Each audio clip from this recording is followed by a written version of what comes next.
નમસ્કાર, આપનું હાર્દિક સ્વાગત છે એજ્યુકેશન ઇન ગુજરાત ચેનલમાં.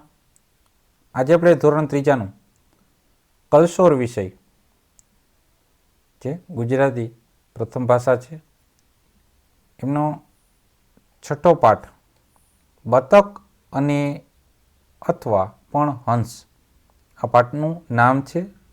આ પાઠના અગત્યના પ્રશ્ન જવાબ આ વિડીયોના માધ્યમથી આપણે શીખીશું. જો તમે નવા વ્યૂઅર તો ચેનલ સબસ્ક્રાઈબ કરી બેલ આઇકન પ્રેસ કરી દેજો, જેથી શીખી શકો સૌથી પહેલાં. પહેલો પ્રશ્ન છે કે નીચેના પ્રશ્નોના એક એક વાક્યમાં ઉત્તર લખો. એમાં પહેલો પ્રશ્ન આપણે પૂછ્યો છે કે પાંચમું ઈંડું કોનું હતું? તો પાંચમું ઈંડું હતું રાજહંસનું. બીજો પ્રશ્ન, બતક માતાને ખબર કેમ ન પડી?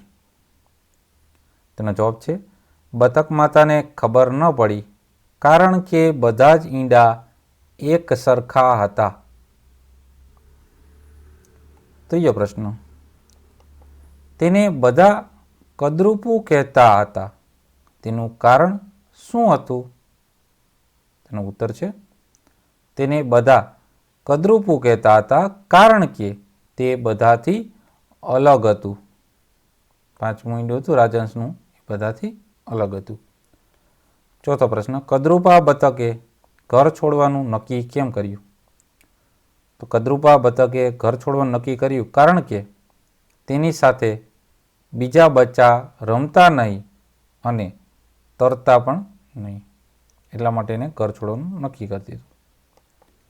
પ્રશ્ન પહેલો બ છે, એમાં પેટા પ્રશ્ન પહેલો, બતકીએ સુરક્ષિત જગ્યાએ કેટલા ઈંડા મૂક્યા? તેનો જવાબ છે બતકીએ સુરક્ષિત જગ્યાએ એમને 4 ઈંડા મૂક્યા હતા. બીજો પ્રશ્ન, બતકી બધા બચ્ચાને શું શીખવવા લઈ ગઈ? તો બતકી બધા બચ્ચાને જે તરતા શીખવવા લઈ ગઈ હતી. ત્રીજો પ્રશ્ન, ડોશીમાએ કદરૂપુ બતકને ક્યાં સુધી પોતાની ઝૂંપડીમાં રહેવા કહ્યું? તો ડોશીમાએ કદરૂપુ જે બતક હતું તેને વાવાઝોડું શાંત થાય ત્યાં સુધી પોતાની ઝૂંપડીમાં રહેવા કહ્યું. ચોથો પ્રશ્ન, કદરૂપુ બતક ખરેખર શું હતું? તો જે કદરૂપુ બતક કહેતા હતા, કદરૂપુ બતક છે એ ખરેખર પોતે રાજહંસ હતો. પ્રશ્ન બીજો, નીચેના પ્રશ્નોના 2-3 વાક્યમાં ઉત્તર લખવાના છે. એમાં પેટા પ્રશ્ન પહેલો, કદરૂપુ બતકડું ને બીજા બચ્ચાએ કઈ રીતે હેરાન કર્યું? તેનો જવાબ છે કદરૂપુ બતકડુંની બીજા બચ્ચાને મસ્કરી કરી. કોઈએ તેને ધક્કો માર્યો તો કોઈએ તેના ઉપર ગંદુ પાણી ફેંકી બચ્ચાને હેરાન કર્યું. બીજો પ્રશ્ન, બધા બચ્ચા બતકને કદરૂપુ બતક કેમ કહેતા હતા? તેનો જવાબ છે બધા બચ્ચા બતકને કદરૂપુ બતક કહેતા હતા કારણ કે તે બધાથી એક અલગ હતું અને તે થોડુંક મોટું અને રાખોડી રંગનું હોવાથી એને કદરૂપુ બતક કહેતા હતા.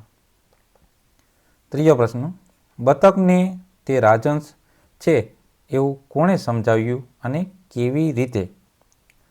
તો જવાબ છે બતકને તે રાજહંસ છે એવું હંસ કન્યાએ સમજાવ્યું. હંસ કન્યાએ તેને પાણીમાં પોતાનું પ્રતિબિંબ ધ્યાનથી જોવાનું કહ્યું. બતકે પાણીમાં પોતાનું પ્રતિબિંબ જોયું, એટલે પોતાનું જેવું જ દેખાણું, એટલે જે પ્રતિબિંબ એટલે આપણે અરીસામાં જોઈએ આપણે જેવું હુબહુ દેખાય પાણીમાં એને પ્રતિબિંબ જોયું અને તેને સમજાયું કે તે તો એક સુંદર યુવાન રાજહંસ છે, એ રીતે એને ખ્યાલ પડી. પ્રશ્ન ત્રીજો છે, નીચેના વિધાન ખરા હોય તો ખરાની નિશાની, ખોટા હોય તો ખોટાની નિશાની કરો. એમાં પહેલું વિધાન છે બતકીએ 5 ઈંડા મૂક્યા હતા, તો આ વિધાન ખોટું છે. બતકીએ તો 4 ઈંડા જ મૂક્યા હતા. બીજું વાક્ય છે કૂતરો બતકીથી ડરી ગયો તેથી દૂર નાસી ગયો, તો આ વિધાન ખોટું છે. તે કદરૂપો બચ્યો હતો એનાથી ડરી ગયો હતો. ત્રીજું, તે કદરૂપો બતક નહીં પણ એક સુંદર રાજહંસ હતો, તો આ વિધાન સાચું વિધાન છે. ચોથું વિધાન, બતકે ને હંસ કન્યા સુંદર કહ્યો કે તરત જ તેને ખ્યાલ આવ્યો કે તે સુંદર હંસ છે. આ વિધાન ખોટું છે. એને પ્રતિબિંબ જોવા કહ્યું ત્યારે ખ્યાલ પડ્યો. પાંચમું વિધાન, બતકને ડોશીએ ઝૂંપડીમાં રહેવાની હા પાડી કે જેથી તે બતકના ઈંડા લઈ શકે. તો આ વિધાન ખોટું છે. છઠ્ઠું વિધાન, જુવાન મરઘો બતકના અસલી રૂપને ઓળખી ગયો. તો વિધાન ખોટું છે. તેમાં બ વિભાગમાં પહેલું વિધાન છે, બચ્ચાની માં બધા બચ્ચાને તરતા શીખવા લઈ ગઈ હતી. તો આ વિધાન સાચું વિધાન છે. બીજું વિધાન, બતકીને પોતાનું કદરૂપું બતકડું ગમતું નહોતું. તો બતકીને તો કદરૂપું બતકડું એનું ગમતું જ હતું. આ વિધાન ખોટું થયું. ત્રીજું વિધાન, જુવાન હંસે કદરૂપા બતકને પાણીમાં પોતાનું પ્રતિબિંબ જોવા કહ્યું હતું. તો વિધાન ખોટું છે. ચોથું, કદરૂપા બતકને હંસ કન્યાનો આભાર માન્યો. તો આ વિધાન સાચું વિધાન છે. ચોથો પ્રશ્ન છે, કદરૂપું બતક જે કરતું હોય તેની પાછળના જે ખાનામાં રાઈટ કરવાનું છે અને જે ન કરતું હોય એમાં ખોટાની નિશાન કરશે. તો તે ખૂબ ઊંચે ઉડતું કદરૂપું બતક. તો આ વિધાન ખોટું છે. બીજું, ખૂબ ઝડપથી તરતું. તો આ વિધાન ખોટું છે. ત્રીજું, કૂતરાની સામે થઈ જતું. આ વિધાન ખોટું છે. ચોથું, પોતાનું પ્રતિબિંબ જોવા અરીસો રાખતું કદરૂપ બતક. તો આ વિધાન ખોટું છે. પાંચમું, પોતાના ભાઈ બહેનને ખૂબ જ હેરાન કરતું. તો આ વિધાન ખોટું છે. છઠ્ઠું, કદી રડતું જ નહીં. આ વિધાન ખોટું છે. સાતમું, તે ખૂબ દુઃખી થતું. તો આ વિધાન સાચું છે. આઠમું વિધાન, હંમેશા એકલું રહેવાનું પસંદ કરતું. આ વિધાન ખોટું વિધાન છે. નવમું, કદી હિંમત હારતું નહીં. આ વિધાન સાચું વિધાન છે. દસમું છે, બતકની જેમ ડરતું હતું. તો આ વિધાન સાચું છે. 11મું વિધાન, તે પોતાને શક્તિશાળી માનતું. વિધાન ખોટું છે. 12મું વિધાન, હંમેશા નવા મિત્રો બનાવવાનો પ્રયત્ન કરતું હતું. તો આ વિધાન સાચું છે. પ્રશ્ન 5મો છે, નીચેના વિધાનો કદરૂપું બતકડું પાઠના આધારે ગોઠવણીના ક્રમમાં આપવાનું છે. તો સૌથી પહેલું વિધાન આવશે કે બતકીએ 4 ઈંડા મૂક્યા. બીજું આવશે, બાકીના બચ્ચા મસ્કરી કરવા લાગ્યા. ત્રીજું આવશે, અચાનક વાવાઝોડું આવ્યું. ચોથું વિધાન થશે, 2-3 દિવસ પછી વાવાઝોડું શાંત થયું. અને છેલ્લું વિધાન આવશે, એ એક રાજહંસ હતો. આ રીતના ક્રમમાં 5 વાક્ય થઈ ગયા. છઠ્ઠો પ્રશ્ન, નીચેના વાક્યો કોણ બોલે છે અને કોને કહે તે લખવાનું છે. પેલું વાક્ય છે કે આ બચ્ચું પણ તમારી જેમ મારું જ સંતાન છે. એ બોલે છે માતા બતક. કોને કહે છે? તેના બચ્ચાને કહે છે.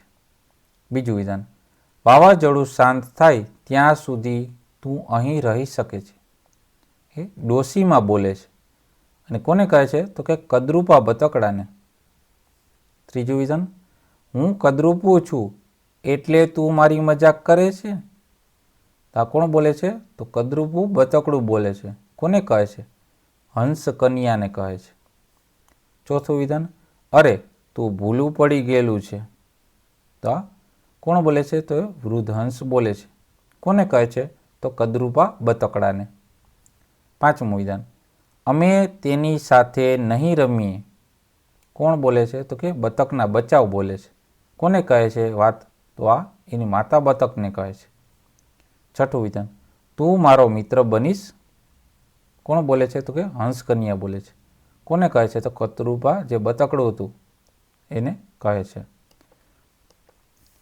સાતમો પ્રશ્ન છે, વાતચીત એટલે કે મૌખિક પ્રશ્નોના જવાબ મેળવવાના છે.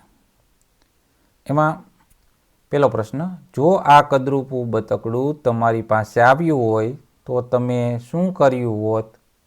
તેનો જવાબ છે, જો આ કદરૂપું બતકડું મારી પાસે આવ્યું હોત તો મેં તેને પ્રેમથી સ્વાગત કર્યું હોત અને તેની દેખરેખ રાખી હોત. બીજો પ્રશ્ન, જો તમે કદરૂપા બતકના ભાંડું હોય તો તમે શું નહીં કરો? ભાંડું એટલે એના ભાઈ બહેન. જવાબ, હું જો કદરૂપા બતકનું ભાંડું હોઉં તો હું તેનો તિરસ્કાર ના કરું, એને હેરાન ના કરું એમ. ત્રીજો પ્રશ્ન, તમને આ વાર્તામાં શું ગમ્યું અને શું ન ગમ્યું તે કહો. તેનો જવાબ છે, મને આ વાર્તામાં હંસકન્યાએ કદરૂપા બતકડાને જે પારખી કરાવી કે પોતે હંસ જ છે, એની સાથે મિત્રતા કેળવ્યું એ ગમ્યું, પણ બતકોએ જે તેનો તિરસ્કાર કર્યો ને તે ન ગમ્યું. ચોથો પ્રશ્ન, જો કોઈ ભૂલું પડીને તમારે ત્યાં આવી ચડે તો તમે શું કરશો અને તે કહો. શું કરશો એમ. જવાબ ચોથું, જો કોઈ ભૂલું પડીને મારે ત્યાં આવી ચડે તો હું તેને આવકાર આપીશ અને તેને મદદરૂપ થઈશ, એનો તિરસ્કાર કરીશ નહીં. પાંચમો પ્રશ્ન, તમે કોની સાથે રમવાનું પસંદ કરશો? જવાબ, હું મારા મિત્રો સાથે રમવાનું પસંદ કરીશ. છઠ્ઠો પ્રશ્ન, તમે કોની સાથે રમવાનું પસંદ નહીં કરો? તો એનો જવાબ છે, હું અજાણી વ્યક્તિ સાથે રમવાનું પસંદ નહીં કરું. સાતમો પ્રશ્ન, આ વાર્તામાં તમને સૌથી વધારે કોણ ગમ્યું અને કેમ? તેનો જવાબ છે, આ વાર્તામાં મને સૌથી વધુ ડોશીમા ગમ્યા, કારણ કે ડોશીમાએ વાવાઝોડું શાંત થયું ત્યાં સુધી કદરૂપા બતકડાને પોતાની ઝૂંપડીમાં આશરો આપ્યો. ત્યારબાદના આજે 8મો પ્રશ્ન, 9મો અને 10મો એ તમારી રીતના લખવાના છે. પ્રશ્ન 8મો, નીચેના વિધાનો કોણ બોલી શકે તે લખો. પેલું છે, આ બતકડું જબરું દેખાય છે. માતા ભલે તેને આપણી સાથે રમવા કહે પણ આપણે તેને નહીં રમાડીએ. આ બતકના બચ્ચા કહે છે. બીજું, આ બતક નથી લાગતું, તેને લાંબો સમય ઝૂંપડીમાં રહેવા ન દેવાય, તો એ ડોશીમાં કહે છે. ત્રીજું, આ પક્ષી ખાઈ શકાય તેવું લાગતું નથી, તો એ કોણ બોલે છે કહે છે? તો એ મરઘીનું ટોળું બોલે છે. ચોથું, હે ઈશ્વર, મારું બચ્ચું કેમ કોઈને ગમતું નથી, તો એ બચ્ચાની માં બોલે છે. પાંચમું છે, બધા મને કેમ ધિક્કારે છે, તે કદરૂપ બતકડું કહે છે.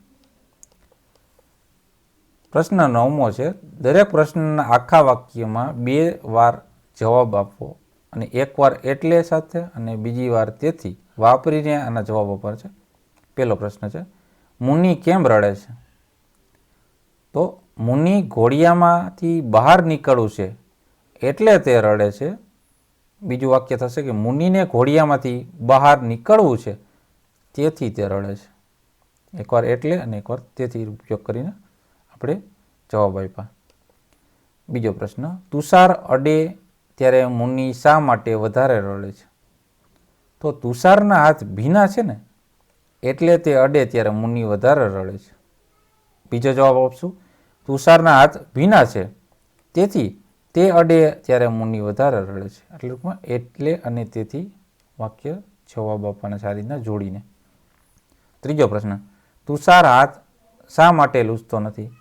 પેલું, તુષારને નેપકિન નથી મળતું એટલે તે હાથ લૂછતો નથી. બીજો આપણે જવાબ એમ કહી શકીએ કે તુષારને નેપકિન નથી મળતો તેથી તે હાથ લૂછતો નથી. ચોથો પ્રશ્ન, તુષાર શા માટે ઘોડિયા પાસે નમીને ઊભો રહ્યો? પેલું, મુનિ તુષારનો હાથ છોડતી જ નથી એટલે તે ઘોડિયા પાસે નમીને ઊભો છે, કારણ કે મુનિએ તુષારનો હાથ પકડ્યો છે. બીજો, મુનિ તુષારનો હાથ છોડતી જ નથી તેથી તે ઘોડિયા પાસે નમીને ઊભો રહ્યો છે. પાંચમો પ્રશ્ન, તુષારની મમ્મી પાસે હાથ લૂછવા કેમ ના ગયો? તો મુનિ છે એ તુષારનો હાથ છોડતી જ નથી એટલે તે મમ્મી પાસે હાથ લૂછવા ના ગયો. બીજું એ રીતના કહી શકીએ, મુનિ તુષારનો હાથ છોડતી જ નથી તેથી તે મમ્મી પાસે હાથ લૂછવા ના ગયો. આ રીતના આપણે એટલે અને તેથીનો ઉપયોગ કરીને વાક્યના જવાબ આપ્યા પ્રશ્નોના. 10મો પ્રશ્ન, જુઓ, વાંચો ને લખો. પેલો આપણે એક ઓપ્શન આપ્યું છે, ઉદાહરણ. પ્રજ્ઞેશ કેમ ખુશ છે? તેનું વાક્ય થશે, પ્રજ્ઞેશને આઈસ્ક્રીમ મળ્યો ને તેથી તે ખુશ છે. બીજું, પ્રજ્ઞેશને આઈસ્ક્રીમ મળ્યો એટલે ખુશ છે. આપણે કીધું છે ચિત્રમાં, કૃતિકા કેમ રડે છે? તો પેલું વાક્ય થશે કૃતિકા પડી ગઈ તેથી રડે છે, અથવા તો એમ કહી શકીએ કે કૃતિકા પડી ગઈ એટલે રડે છે. બીજું છે હર્ષાબેન છત્રી કેમ ઓઢી છે? તો તડકો હશે, જુઓ તમે ચિત્રમાં તડકો છે તેથી હર્ષાબેને છત્રી ઓઢી છે. બીજું એમ કહી શકે તડકો છે એટલે હર્ષાબેને છત્રી ઓઢી છે. ત્રીજો પ્રશ્ન અંકિત દોડમાં કેમ જીત્યો? તો અંકિત ઝડપથી દોડ્યો તેથી જીત્યો, અથવા તો એમ કહી શકે અંકિત ઝડપથી દોડ્યો એટલે જીત્યો. ચોથું બાળકો કેમ ખુશ છે? તો પેલું વાક્ય થશે રજા છે તેથી બાળકો ખુશ છે. બીજું એમ કહી શકીએ રજા છે એટલે બાળકો ખુશ છે. પાંચમું નરેન્દ્રભાઈ કેમ લપસી પડ્યા? વાક્ય થશે પેલું નરેન્દ્રભાઈનો પગ કેળાની છાલ પર પડ્યો તેથી તે લપસી પડ્યા. બીજું નરેન્દ્રભાઈનો પગ કેળાની છાલ પર પડ્યો એટલે લપસી પડ્યા. છઠ્ઠો પ્રશ્ન શ્વેતા કેમ પડી ગઈ? તેનું પેલું વાક્ય થશે શ્વેતાનો હાથ છૂટી ગયો તેથી તે પડી ગઈ, અથવા તો એમ બીજું કહી શકે કે શ્વેતાનો હાથ છૂટી ગયો એટલે તે પડી ગઈ. પ્રશ્ન 11 વાંચો બોલો ને લખો. એક ઉદાહરણ આપ્યું છે કે દવા કેમ લેવી પડે? તો તાવ આવ્યો છે તેથી અથવા એટલે. પેલું બ્રશ શા માટે કરીએ છીએ? તો દાંત સ્વચ્છ અને તંદુરસ્ત રહે તેથી અથવા તો એટલેનો ઉપયોગ કરવાનો છે. એ જ રીતના બીજું છે ચોકલેટ કેમ ખરીદી? તો બર્થડે હતો તેથી અથવા તો એટલે. અહીંયા તેથીનો છેલ્લો ઉપયોગ કરો અથવા તો એટલેનો. ત્રીજો છે અશ્વિન શા માટે રડ્યો? તો લપસી પડ્યો તેથી અથવા તો એટલે. ચોથું જાગૃતિ શા માટે દોડી? તો રિક્ષા આવી તેથી અથવા તો રિક્ષા આવી એટલે. પાંચમું વહેલા કેમ ઊંઘી ગયા? તો થાક લાગ્યો તેથી, તો એમ કહી શકે કે થાક લાગ્યો એટલે. 12મો પ્રશ્ન કયું બરાબર સમજાય છે? બરાબર લાગે ત્યાં રાઈટ કરો અને બરાબર ન લાગે તો નીચેની લીટી શબ્દ બદલી કૌંસમાં બીજો વિકલ્પ મૂકો. એમાં કે અને અથવા એટલે અથવા તો પણ ઉપયોગ કરવાનો છે. જો પેલું વાક્ય આપણે કીધું કે કોમલ અને કરીના વાતો કરે છે તો આ વાક્ય સાચું છે એટલે રાઈટ કર્યું. બીજું તને શું ભાવે કેરી કે કેળા? તો એ વિધાન સાચું થયું, પ્રશ્ન થયો. હવે ત્રીજું એમને એમ કીધું કે કાલે સોમવાર છે અને મંગળવાર. હવે અન્ય ન આવે તો કાલે સોમવાર છે કે મંગળવાર, એમ એટલે અહીંયા આવશે કે, બરાબર. બીજું ચોથું થેલીમાં ખૂબ ભાર હતો અને મેં ઊંચકી નહીં. એનું શું થશે? અહીં આપણે આવા ઉપયોગ કેનો કરવાનો? કે અને તો પણ એટલે. એમાં શું લાગુ પડશે? તો થેલીમાં ખૂબ ભાર હતો એટલે મેં ઊંચકી, એટલે જે આવતું એ લખવાનું. પાંચમું તેણે છાલ ઉતારી તો પણ કેળું ખાવાનું શરૂ કર્યું. તો તેણે છાલ ઉતારી અને કેળું ખાવાનું શરૂ કર્યું. છઠ્ઠું હાથ ધુઓ કે જમીન લો? હાથ ધુઓ અને જમી લ્યો. સાતમું વાક્ય તે ઇનામ જીત્યો એટલે બધાએ તેને અભિનંદન આપ્યા. તો અહીંયા એટલે બરોબર છે એટલે સાચું વિધાન. આઠમું વિધાન વરસાદ પડ્યો હતો તો પણ તેણે છત્રી લીધી. તો વરસાદ પડ્યો હતો એટલે તેણે છત્રી લીધી એટલે આવશે તો પણની જગ્યાએ. નવમામાં સામરૂગના પગ લાંબા હોય છે તો પણ તે ઝડપથી ચાલે છે. તો સામરૂગના પગ લાંબા હોય છે એટલે તે ઝડપથી ચાલે છે એટલે આવશે. 10મું ખૂબ વરસાદ પડ્યો હતો એટલે બતકડું ઝૂંપડીમાં રોકાયું. તો આ વિધાન સાચું છે કારણ કે વરસાદ પડ્યો એટલે જ બતકડું ઝૂંપડીમાં રોકાણ હતું ડોસીમાની. 13મો પ્રશ્ન જે શબ્દો બરાબર ન લાગે તે શબ્દો છેકી નાખો અને વાક્ય ફરીથી લખવાના છે. આપણે શબ્દ આપ્યા છે બરાબર, એમાંથી સાચો શબ્દ ચેકી રાખવાનો, બાકી બધા ચેકી નાખવાના અને ફરીથી વાક્ય લખવાનું છે. ત્યાં ઉદાહરણ આપ્યું છે હું ઘરેથી મોડી નીકળીશ પણ નિશાળે સમયસર પહોંચીશ. એ વાક્ય ફરીથી લખ્યું. એ જ રીતના પહેલામાં વાક્ય થશે કે તેણે આકાશમાં વિમાન જોયું તેથી તે ખુશ થઈ ગયો, એટલે બાકી બધા ઉપર ચેકો તેથી જ રાખવાનું. બીજામાં હંસ કન્યાએ તેને કહ્યું કે તે ખૂબ જ સુંદર દેખાય છે, એટલે કે રાખવાનું છે. ત્રીજામાં કાણી ડોલમાં ગમે તેટલું પાણી ભરો, એટલે કે તૂટેલી ડોલમાં ગમે એટલું પાણી ભરો પણ ડોલમાંથી પાણી રહેશે જ નહીં, પણ આવશે. બરાબર.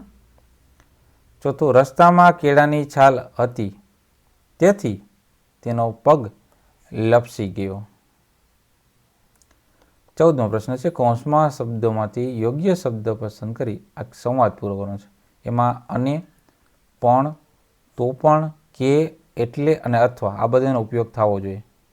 તો આ રીતના ઉપયોગ કરે છે કે મમ્મી બેટા તાવ ઉતર્યો. મમ્મી કહે છે બેટા તાવ ઉતર્યો, તો રાધા કહે હા તાવ નથી પણ પગ દુખે છે. પછી મમ્મી કહે તું દવા લે છે ને પણ ખોરાક તો સરખો લેતી નથી, એટલે પગ દુખે છે એનું કારણ એમ કહે છે. રાધા કહે હા મમ્મી દવા બહુ કડવી છે, મને દવા જોડે ખાંડ આપ અથવા ગોળ આપ, પણ જલ્દી કર. એમ કડવી લઈ ગઈ રાધાને દવા.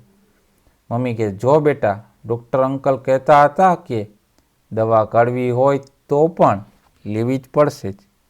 આજે તું શાળાએ ન જઈશ, આરામ કર અને ઓછો ખોરાક લે. રાધા આજે અમારી શાળામાં રમતગમત સ્પર્ધા છે એટલે મને શાળાએ જવાની ઈચ્છા છે. મમ્મી કહે હું તારા વર્ગ શિક્ષકને રજા ચિઠ્ઠી મોકલાવું છું, આજે તો તું દવા લે અને આરામ કર. તો આ રીતના આપણે પેરેગ્રાફ વાર્તા આ રીતના વાતચીત પૂરી કરી. 15મો છે, નીચેનો ફકરો વાંચો, તેમાં ખાલી જગ્યાએ અને, તો પણ, છતાં, પણ, કે, એટલે, તેથી આ શબ્દમાં ઉપયોગ કરી વાક્ય પૂરું કરવાના છે. તો કે જંગલમાં ઘણા પ્રાણીઓ અને પક્ષીઓ રહે. એક ઝાડ પર ચકલીઓ માળા બાંધ્યા હતા. ઘણા દિવસ પછી તેના પાડોશીએ તેને જોઈ તો કબૂતર બોલ્યું ચકલી બેન તમે આટલા દિવસ ક્યાં ગયા હતા? બરાબર. ચકલી કહે અમે બધી સાથે મળી રહીએ છીએ પણ કાગડાભાઈ રોજ અમને હેરાન કરે. કબૂતર કહે તમને કાગડો હેરાન કરે છે તો પણ તમે કોઈને કહેતા નથી? તો ઘુવડ કહે અમે આટલા બધા તમારી સાથે છીએ તો પણ તમને હેરાન કરે છે? બતક બોલ્યું તમે બહુ શાંત છો એટલે તમને હેરાન કરે છે કાગડાભાઈ. હંસ બોલ્યો અમને તો ખબર ન પડી કે તમે આટલા દુઃખી હતા. કોયલ કહે કાગડાને કહી દો કે તમને હેરાન કરવાનું બંધ કરે અને દૂર ક્યાંક બીજી જગ્યાએ જતો રહે. ચકલી કહે તે પોતાનો માળો નહીં બદલે છતાં મને મદદ કોણ કરશે? કોયલ કહે હું તમને મદદ કરીશ અને કાગડાને પાઠ ભણાવીશ. કોયલે કીધું. 16મો પ્રશ્ન છે, કૌંસમાં યોગ્ય શબ્દ પસંદ કરી ખાલી જગ્યા પૂરવાની છે. એમાં પહેલી ખાલી જગ્યા છે આપણે કૌંસમાંથી શબ્દ ઉપયોગ કરવાનો છે. બરાબર. તો તમે સવારે આવશો કે સાંજે? બીજું શું કે તું સાયકલ પરથી પડી જતા તેને ખૂબ ઈજા થઈ તો પણ તે રડ્યો નહીં? ત્રીજું મારી પાસે એક સાયકલ અને એક બાઇક છે. ચોથું તેની મમ્મી ઘરમાં નથી તેથી તે રડે છે. પાંચમું તમે વાતો કરો પણ ધીમેથી બોલો. 17મો છે વાતચીતના પ્રશ્નના જવાબ આપવાના છે. પેલું છે તમને ચકલી કરતી હુપાહુપ કવિતામાં સૌથી વધુ શું ગમ્યું? તેનો જવાબ છે અમે પાણી ભરતી કીડીબેનને જ્યાં ગાગર દોડી ત્યાં કીડી અમારી પાછળ દોડી અને અમારી આખી ટોળી ભાગી. આ વધુ ગમ્યું. બીજો પ્રશ્ન તમને કેવા કેવા સપના આવે? જવાબ છે મને અવનવા સપના આવે. ત્રીજો પ્રશ્ન તમારું કોઈ એક સપનું બધાને સંભળાવો. તો જવાબ છે વિદ્યાર્થીઓએ પોતાનું એક સપનું બધાને સંભળાવ્યું તે વખતમાં. 18મો પ્રશ્ન છે જે પાઠ્યપુસ્તકના પાના નંબર 96 અને 97 પરથી કવિતાના આધારે વિકલ્પમાંથી સાચા વિકલ્પ પસંદ કરીએ જવાબ આપવાનો છે. એક ઉદાહરણ આપ્યું છે. ત્યારબાદ જો પ્રશ્ન પહેલો કે સપનાની વાતો નકલી હતી અને અથવા છતાં, એટલે શું થશે કે અહીંયા છતાંનો ઉપયોગ થશે કે સપનાની વાતો નકલી હતી છતાં આ વાતો ગમતી હતી. હવે આમાં તમારે ઉપયોગ કરવાનો છે છતાં અથવા એટલેનો. બરાબર. તો બીજું છે કે બાળકે આંખ ચોળી એટલે આંખ દુખવા લાગી. ત્રીજો પ્રશ્ન છે, મેં કીડીની ગાગર ઢોળી તેથી કીડી મારી પાછળ દોડી. ચોથું, આ કવિતામાં વાનર એક વેતનો છે અને ચીંચી કરે છે. વાનર શું કરે? ચીંચી. 19મો પ્રશ્ન છે, પાઠ્યપુસ્તકના આધારે 96 ને 97 પેજ ઉપરથી વાક્ય સુધારવાના છે. તો પહેલું વાક્ય સુધાર્યું તો ચકલી 4 ફૂટની હતી અને હુપાહુપ કરતી હતી. બરાબર. પછી કીડી પાસે પાણીની ગાગર હતી, ડોલ નહીં. શું હતું? ગાગર હતી. ત્યારબાદ સિંહે ઘેટાનું બટકું ભર્યું, તો ઘેટાને સિંહે બટકું ભર્યું, ઊંધું થઈ ગયું. બરાબર.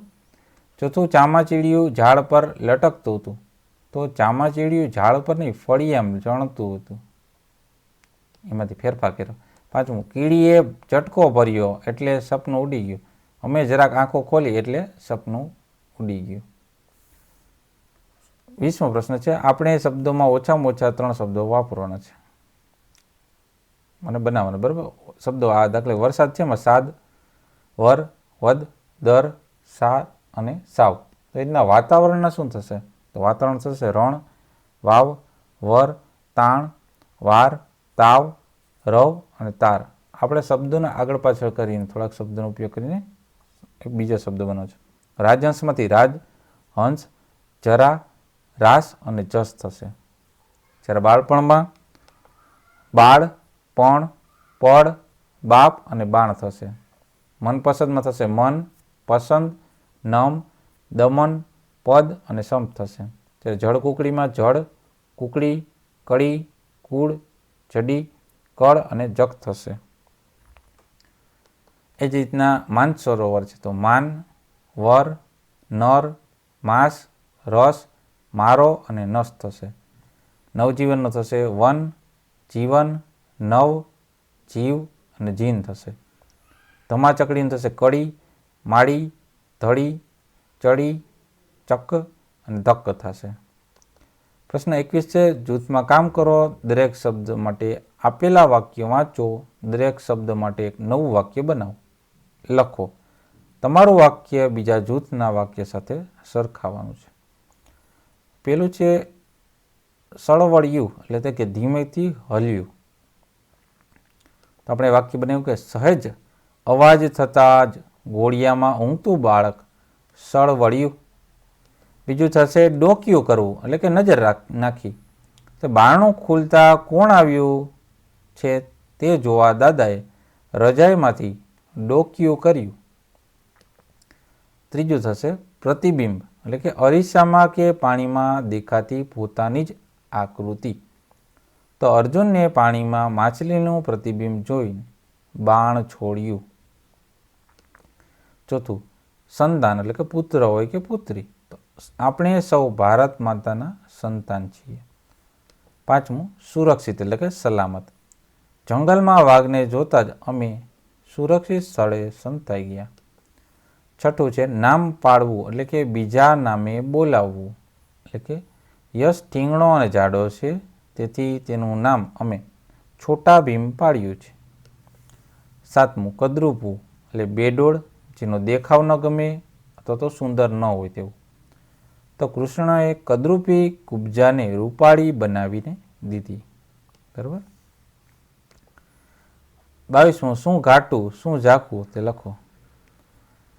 પેલું શું ગુલાબી, ગાલ કે હોઠ? તો ગાલ ઝાંખા ગુલાબી અને હોઠ ઘાટા ગુલાબી. બીજું શું કાળું, વાળ કે આંખની કીકી? તો વાળ ઘાટા કાળા અને આંખની કીકી આછી કાળી. શું લીલું, મરચું કે પોપટ? મરચું ઘાટું લીલું અને પોપટ ઝાંખો લીલો. શું ધોળું, દૂધ કે દહીં? દૂધ અને દહીં બંને ધોળા હોય. પાંચમું શું પીળું, લીમડાનું પાન કે પાકી કેરી? તો લીમડાનું પાન પાકું પીળું અને આછું પીળું પાકી લીમડાનું પાકું પાન આછું પીળું અને પાકી કેરી ઘાટી પીળી. ત્યારબાદ 23મો પ્રશ્ન છે પાઠ્યપુસ્તકના પાના નંબર 101 પર. પરનો ફકરો જે વાંચવાનો છે, સમજવાનો છે અને પછી એનો ઉત્તર આપવાનો છે. તેના પ્રશ્ન એવી રીતના છે કે સિલ્વેરાની મમ્મીએ ગણ્યા ત્યારે બાળકોની સંખ્યા કેટલી હતી? તો એ હતી 28. બીજું છે શાના કારણે બાળકોમાં મોઢામાં પાણી આવી ગયેલું? તો ડીશમાં લંબચોરસ વસ્તુ પડીને નજરે એનાથી આવ્યું હતું. ત્રીજું રશ્મિની ઊંચાઈ વધારે હશે કે ઓછી? તેમાં ઓછી આવે છે. ચોથું સિલ્વેરાની મમ્મીએ ડીશમાં શું મૂકવાનું બાકી રાખ્યું? તો ચટણી. પાંચમું એ જોડી એટલે કેટલા બાળકો? જોડી એટલે 2 બાળકો. છઠ્ઠું છે આપેલ શબ્દમાં સાચા અર્થો સામે રાઈટ કરવાનો છે. તો પગલાં એટલે કે 20 પછી 10 પગલાં ભરતા 30 આવે, આ વિધાન સાચું થયું. સંખ્યા, તેમાં અભિષેકે પોતાની લખોટીની સંખ્યા ગણી અને ફિરોઝના દૂતરા મોટી સંખ્યામાં દેડકા હતા, આ બે વિધાન સાચું છે. એના આધારે બાદ એટલે કે ધ્રુવને બાદ કરતા બધાને બિસ્કિટ મળી ગયા અને મોસંબી બાદ કરતા ઈકરાને બધા ફળ ભાવે. એટલે આ રીતના આપણી ફકરાના આધારે જવાબ છે. પછી ઉમેરાતા, તો જરાક ખાંડ ઉમેરાતા શરબત ગળ્યું થઈ ગયું અને 2 શબ્દ ઉમેરાતા વાક્ય મજેદાર થઈ ગયું. સાતમું છે ઘટનાના ક્રમને ગોઠવવાનો છે. તો સૌથી પહેલું વાક્ય છે કે સિલ્વેરાની મમ્મીએ બાળકોની સંખ્યા ગણી. ત્યારબાદ સિલ્વેરાની મમ્મીએ બધા બાળકોને નાસ્તો આપ્યો. પછી બાળકોના મોઢામાં પાણી આવ્યું. પછી રશ્મિ આવ્યો અને છેલ્લે આવશે રશ્મિ સિવાયના બધાને નિરાશ થઈ. પ્રવૃત્તિમાં છે એક ગીત ગાવાનું છે. ઊંચા ઊંચા ડુંગર ચડશું. પુસ્તકાલયમાંથી ગીજુભાઈની વાર્તાઓ મેળવો અને વાંચો અને રાજહંસ દોરતા શીખવાનું છે તમને આ રીતના. ત્યારબાદ આ જોડકણા ગાવાના છે 3 અને છેલ્લો પ્રશ્ન છે નીચે આપેલા જે પાઠ્યપુસ્તકમાં વપરાયેલા શબ્દ છે ને એના પર સર્કલ કરવાનું છે અને લખવાના છે. તો ખાય એટલે કે ખીણ, એ બધા સર્કલ મારેલા છે, બરાબર, ખીણ ને બરાબર. લીલોતરી કે હરિયાળી, આનંદ એટલે ખુશી, મજાક એટલે મસ્કરી, બેડોળ એટલે કદરૂપું, છઠ્ઠું સુવાળું એટલે કે સુગંધ, સાતમું છે દોસ્ત એટલે મિત્ર, આઠમું વન એટલે કે જંગલ, નવમું સુરક્ષિત એટલે કે સલામત અને વૃદ્ધ એટલે ઘરડું.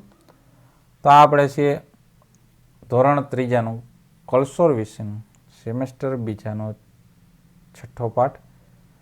સંપૂર્ણ સોલ્યુશન છે. જોતા રહો એજ્યુકેશન ગુજરાત ચેનલ, શીખતા રહો. થેન્ક યુ, આભાર.